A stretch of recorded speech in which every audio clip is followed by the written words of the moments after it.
Hi, welcome to this edition of Florida's Event Heroes, sponsored by the Florida Festivals and Events Association. I am Laura Reines, Special Events and Talent Coordinator for the City of West Palm Beach, and with me today is Stephen Bonk, the owner of JupiterBounce.com, locally owned and operated in Jupiter, Florida since 2006. Jupiter Bounce offers a wide range of services, from rock walls, DJs, water slides, and more. Stephen has always had a passion for people and solving problems that they don't quite know they have. So it's no surprise that he now works in an industry which allows him to build meaningful and lasting connections with customers. Stephen also enjoys partnering with other local businesses in the South Florida area to cross promote and support each other. As you'll see on today's interview, Stephen takes pride in exceeding customer expectations by providing outstanding service with a smile. Hi, Stephen. Hey, Laura, thank you so much for having us. I really appreciate you taking your time out of your day. No problem, Stephen. Let's find out why you are this week's Florida Event Hero. I'm going to throw you a curveball question here that we didn't talk about before the interview, but I thought about it as a parent myself. I can imagine dealing with concerned parents, caregivers, and customers was a bit challenging last year. Briefly, tell us about Jupiter Bounce. How does one keep a business with a primary focus on high-touch, close-contact rentals open throughout a year-long pandemic? Yeah, so that's a really interesting question. We've always cleaned our equipment. We've always been known for having clean and sanitized units. And last year we had a lot of residential customers. It was mainly residential. And so we found that they didn't really ask us a lot of questions about cleanliness. Maybe that's because we've always set that bar really high, and that's some of what we're known for. But I'd like to think that we always prioritize cleanliness since we started in 2006. We really pride ourselves in why we do what we do, and it's to create a lifetime of memories. And we won't create a good memory if we bring smelly or dirty equipment. Absolutely. And when all this happened, I was thinking the same thing as well. People were saying they stepped up, and I thought, well, if I was going to a restaurant, I would hope it was always clean, not that now in 2020 Right. you're deciding to clean. So I completely understand what you're And saying. I think that we had a great opportunity because not a lot of things were open, and so being that the parks were closed, and even Disney was closed, I think we had a nice little influx in business during the summer, and people were really looking to get out and do some stuff. Absolutely. I know as a parent, I was myself. So then what was the most unique thing that you did in 2020 or even are doing now to make your business successful and stay relevant during the pandemic? Yeah, so we actually took a different approach. Things slowed down. And so we had more time to think about what we need to focus on. So really what we did was reinvest in our team. Back in 2016, we had a heavy focus in residential. Over the next 4 years to 2020, we switched over to mainly commercial. And we just found that during that time, there was some holes, if you will, in our processes. And so we really decided to improve our processes and improve our systems just for the betterment of the team. Which is, obviously a wonderful thing to do, but you probably had even more opportunity to do it and you took advantage of that, which is great. So good that you were able to focus on, internal so that you can make external better. And speaking of the staff and your team, were you able to retain all of them throughout the pandemic? Yeah, so Jupiter Bounce was lucky that we didn't have to furlough or lay off anybody, but obviously running a business, you always expect some attrition in any given year. And so our team was, I really got to give credit where credit is due.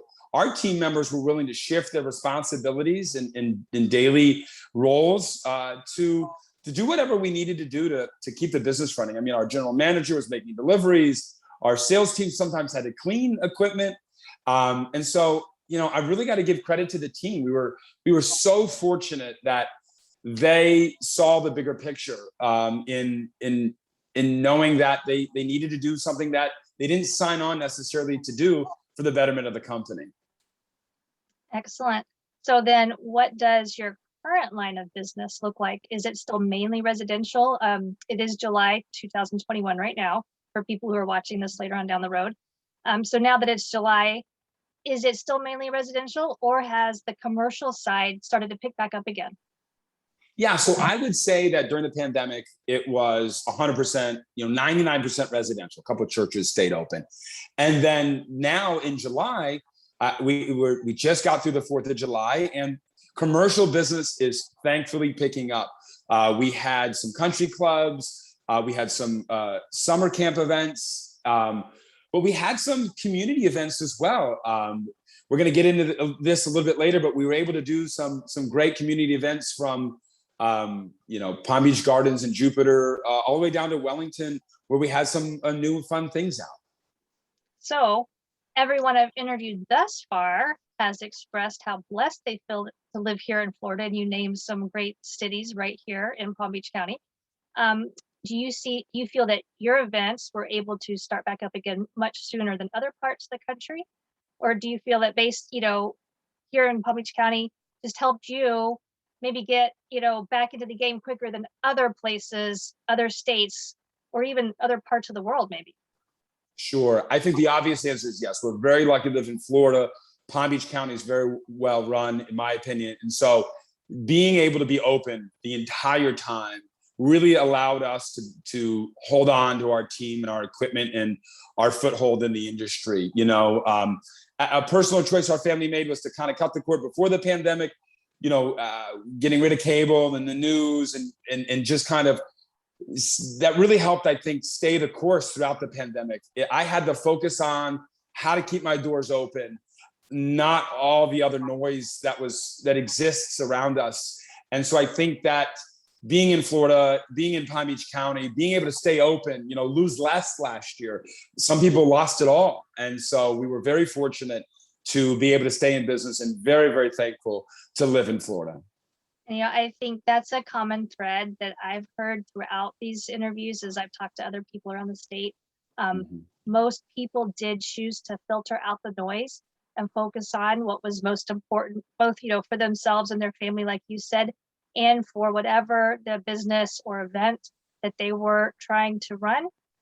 They chose to take that path, and everybody I've talked to has been 100%, success. So yeah, and for the first time, and for the first time in a long time, there was nothing really I could do to generate more revenue. I mean, usually it's spend more money on advertising or buy more equipment or hire more sales team members. And for the first time, it was just, it all came to a stop. So I just had to prioritize and move forward and stay optimistic. Yeah, and work off of instinct too. Sure.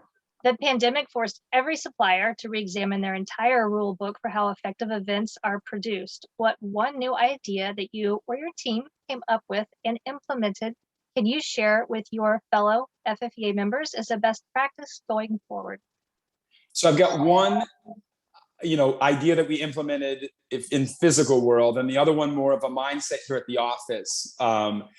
Angela Poco, another FFEA ambassador, she's the community events supervisor in West Palm.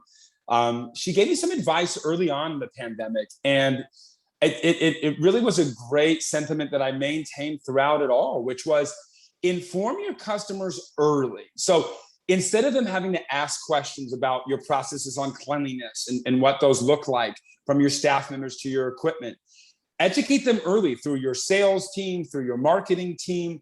And I really appreciated Angela for just taking the time to invest in me and in our future. So what we've been trying to do in our marketing is just say, this is how we're keeping you guys, our equipment as clean as possible, and your event goers and family as safe as possible. And so that really meant a lot to me. The second more actionable item, I kind of teased it before, we just recently had out at the Village of Wellington for the first time ever with Jim Barnes and his amazing staff. We had our inclusive inflatable, and our team has been working for a couple of years on development and implementation with many great organizations. And this inclusive inflatable helps with all sorts of different people, kids and adults with different seeing and hearing impairments, with different intellectual and developmental disabilities. We like to think that, all events shouldn't look the same anymore. I've been in this industry for 17 years, and the events tend to look the same.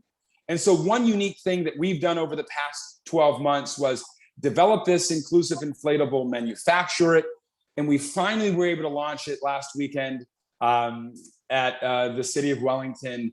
And we're just so excited for the future of that equipment and how many lives we're going to impact, you know? Absolutely. It sounds fantastic. And can you even possibly say that some of that downtime during 2020 enabled you to put even more resources and time into developing this new product? Unequivocally, it slowed us down. It allowed us to have really good conversations over the phone. We're excited to see it. We need to test it. And so the more, just the one event, we're already manufacturing our second and third models of this. We need to get wheelchairs accessible to get inside of this. But it taught us a lot. You know, we just bought a rock wall. And instead of buying a standard rock wall, I said, how can we be creative? I got with the manufacturer. I said, I'm looking for a way to impact as many people as possible with this unit. What can we do to make it more inclusive? And so the last year has offered me a mindset shift to say, if I'm going to buy something, how do I buy something that not only impacts, you know, one demographic of the population, but as many as possible? And so we were able to manufacture a rock wall that you could put a harness on a child or an adult and lift them up, giving them the experience, the memory of climbing a rock wall without having to be even physically able to do so. And so I would say that the pandemic has allowed us to really experience a new mindset shift to when we're buying equipment, be more inclusive. And you know what? I have a feeling that you will probably be contacted by a lot of FFEA members who want to learn more. So folks, you heard it here first. Yes, you But did. thank you though so much for sharing that. That really is truly amazing that you took, you know, something that was meant for harm, you know, just in general, the pandemic, and turned it into such a great positive movement that hopefully catches on everywhere, not just here in the state. That would be great. As many people as we can impact in a positive way. It's definitely not about the money for us. It's just really seeing how we can impact people that may be left out of normal events and just really create this inclusive culture. And so it's great to see cities jumping on board and wanting to be the first and wanting and being willing to work with us, because we certainly don't know it all. And we have a ton to learn in this department, but just being willing to learn together and to grow together, it really means a lot to me from the bottom of my heart. Yeah, and you know, that's the basis of what, you know, these interviews have been about, is sharing your stories and letting the rest of the community learn from them, and then being a resource that people can reach out to. Absolutely. Well, thank you for asking, Laura. That's great. No problem. And you know, I kind of feel awkward asking this question too, because we've kept it really positive, but I do want to end on that same positive note when speaking candidly, like we have today, about the challenges event suppliers have faced over the past year. It can be overwhelming to look at where we are now compared to how the landscape looked in 2019. However, as you have stated, and I've stated multiple times, we are optimistic for a bright future in the world of events, and we like to end every discussion on a high note. So, Stephen, please provide some concluding remarks that leave our audience with even more hope for the future than what you've already given us. Great. So I'm going to go back to something I mentioned a little bit earlier, which was the euphoric time that we had when everything came to a halt. And, you know, I heard the sentiments from a lot of people about how they reinvested in their family and they found themselves at home more and having more conversations with people that they might not have had before. And it's a sentiment that I say to my team a lot, which is every opportunity is a lesson. And I would have to say that 2020 offered us quite a few lessons here at Jupiter Bounce and in the surrounding communities. And I would just encourage you, you know, slow down when things start speeding up. Just try to control that. Turn that knob and set it at a place to where, you know, you're more of a thermostat, not a thermometer. Your temperature's not always going up and down when it comes to, you know, you're not your job. Your success at work doesn't make you who you are. And so I would just encourage you to, you know, slow down and just remember that my dad always says, he's got a great line on the back of his business card, that children are the legacy we leave for a time that we will not live to see. And just remember your kids and your family when things get busy. Remember why you do what you do. And you know what? I bet your dad, looking at you right now, is thinking that the back of his business card is probably pretty true. So That's thank you, correct. Stephen, for the outstandingly fun work and lifetime of memories you are creating at Jupiter Bounce, and for sharing your stories and insights with the FFEA community today. You are so sweet. And if I may, you doing all this for the FFEA community and small businesses and suppliers and event, it's just nice to be able to be a resource for people, and your willingness and commitment to the cause. It's invigorating. It's tangible. I really do appreciate it.